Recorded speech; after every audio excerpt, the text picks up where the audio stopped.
so I was thinking, if I put this up next to that and nail it in, I might not have enough room. I guess I could use these and lower it down to the center of it and let this stick out beyond it so I can nail these in. And I might do that. Okay, but I didn't want to put it up there flush and have these just barely miss the piece or just go in it by 1/4 inch or so. Then I'd have to take a 2x4 and cut a little 2x4 in where the joist is and nail that on there so I can nail this box up there. I thought, I don't know if I want to do that. So I was looking around and they had these boxes here with no flange or anything, just 2 screws there, and I thought maybe I can just take that where the TJI is along here, just reach up in there and screw it on the bottom of it and just screw it in, boom. And then this one's slightly different than the other. I would have to knock one of these out on the side, whereas on these, see, there's no knockouts on the side. You just poke your wire up in there, and it's kind of on a springy. It's kind of on a springy deal, and you push your wire in and push it in as far as you want, and then it sticks on there. And if you don't want that, you could bend this and take your pliers and reach in there and twist it out of there if you want to put 2 wires in there on one side. But see, there's enough room to get 1 wire here, 1 wire there, or however you want to do it. So I mean, it's really nicely, these boxes are nicely set up. You don't have to be a licensed electrician to add 1 or 2 things. You just watch, and if you're safe, you watch my different videos. There's things that the average Joe at home can do if you just want to put your mind to it. Obviously, when I get ready to tie in the electrical there, I'm going to turn the breaker off. Once I turn the breaker off, I can fish through there. I'm not going to be working on any hot wires at all, okay? And so that's why I'm showing you this video, to show you, hey, if I can do it, certainly you should be able to do it too. So again, when you go to the store, you just have to look around for different boxes. There were cut-in boxes, there were thicker boxes than this that cost more. There's different things. And I saw some other boxes, but it was a square box. It wasn't set up for a 2-gang. You have to make sure, like for this, it's an actual 2-gang electrical light switch or outlet box, not a square. They had some that kind of looked like this, that was like a 4-square box. Then you'd have to put a cover plate on that and stuff. It's slightly different, okay? But I checked these, put that over that, it fits on there just fine. And so once I go down there, I'll make a decision. Do I want to use these? These boxes here cost a little bit, actually these boxes here cost a little bit more than these. I don't know why that is. You know, granted, this one's a little bit deeper, but I'm only going to have 1 wire in one of these and 2 wires in another one. There's plenty of room back in there to make up my wires and stuff. These, all I have to do is take 2 screws, zip it up there. You know, you keep watching the videos. I'm going to show you step by step all of the different things that I'm going to be doing, so you won't have to worry about any questions once you get done. And you're going to think, my word, look at all the tools Joe has. It cost me a fortune to start buying all these tools just to do a few things at my house on my own. But, you know, once you start doing things on your own, then you're saving money, and then you've got some of that money that you're saving, you can go into buying some things for your for further projects, you know, extension cords. Here's my construction light. See, I've got to use that underneath the house so that I can see. I've got a couple different drills. I've got some sawzalls. I've got a battery operated sawzall in there, and I've got one with the cord, and I got my saw blades in there. I've got my batteries. Here's a battery, an extra battery for that one, and then I've got another battery charger for those kind there. Here's my drill bits and stuff, my flexi bits to get in from the wall there down underneath. I think I showed you before, I've got a steel tape, it's called fish tape to fish wires down walls and stuff. I don't think I'm going to need that for this project, but I just happen to have it in here. I've got all my miscellaneous electrical things in here, some stuff for pigtails, some extra little bits of wire. And I ended up and broke down and got 250-foot roll of wire for not just only this project. I'm going to be doing all kinds of other stuff, and so I thought I might as well get 250 feet. It didn't really cost that much more than buying a 100-foot roll. 100-foot roll was about 2/3 the cost of a 250-foot roll. And so, you know, you just follow me along step by step along the way, and we'll both get this project done together. What is our project today?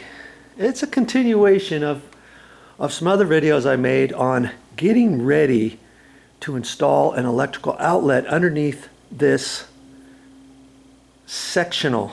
Okay, we got this sectional from Lazy Boy, probably a year and a half ago, and we have this section that reclines, and we also decided to have this section and this section to recline too. We need to have power. There's no power in the floor, and fortunately for me, I can climb underneath the house and I can walk around underneath the house. So I thought, I'm going to install an electrical outlet under here, and I'm going to tie it in. I have to tie it in somewhere, and I figured I might as well come in and tie it in from here. Even though this electrical outlet is on an exterior wall, there's going to be insulation in here, and I've got an idea on how to do that very carefully without making a mess or making a hole here where I have to patch it and prime it and paint it and top it, texture it, skim it, and all that kind of stuff.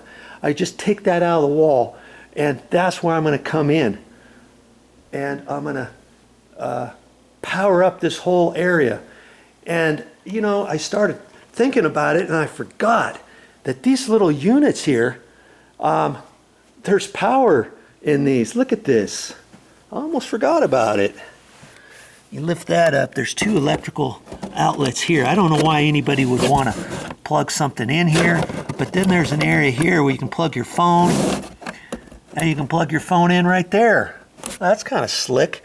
And then I think when this area gets powered up, there's little lights that'll turn on actually right in here, some blue lights, so at night you can see that. I don't know why they did that. It's just something extra they decided to do. So that lights up, and I almost forgot about that there was power. This one has the same thing. I mean, obviously you can go somewhere. You don't have to have any of these.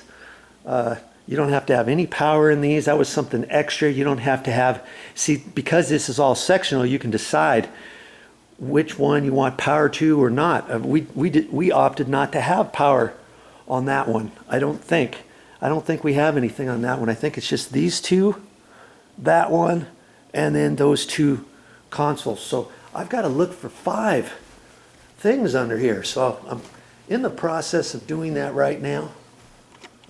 Okay, and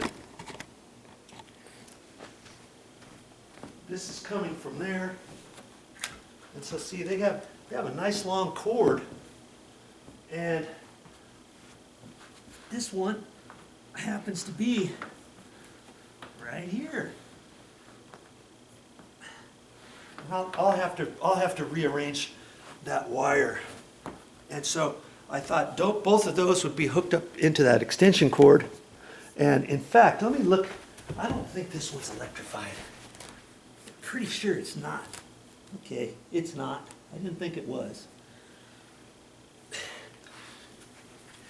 And the other funny thing is this thing was flopping all around.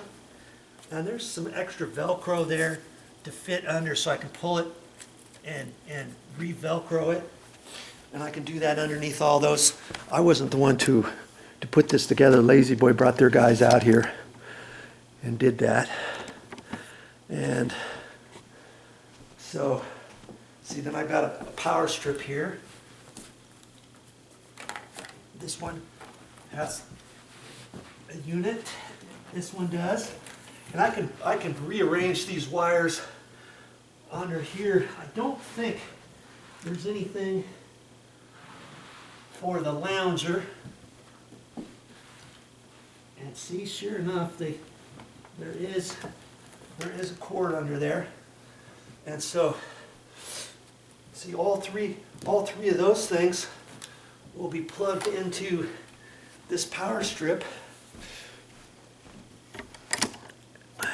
And so then I've got this this white extension cord that'll go in there, and then these two things will be attached to this extension cord. And I looked previous to look at the end because I was wondering if there's 3 prongs on this, and I forgot about these to check on that before I went to the store, because see, these just have 2 prongs, and lots of cheap little white extension cords don't have the 3 prongs. Now Momi had one that had the 3 prongs in storage. Okay, let's see, here's a white one, and look at that. Look at this one, nice heavy gauge. And I might end up using that, but I was planning on just using this. And I was at the store and I got a 3-prong little adapter that plugs into a 3-prong and then 2-prong on that end, and or a 3-hole adapter with the 2 prongs at one end. And then I looked at these because I didn't check that before I went to the store, and so I got that. And then when I came back here, I saw it was only 2 prongs. So this morning when I had to go back to the store and get more parts, and so I took that 3-prong back in a blank cover plate because I didn't think I needed it. Now look, they've got this end has the 3 prongs. Look at that. So of course that's not going to plug into there. I should have kept that 3-prong adapter, and that little adapter was only 88 cents. So the adapter, 88 cents for that to then plug into there.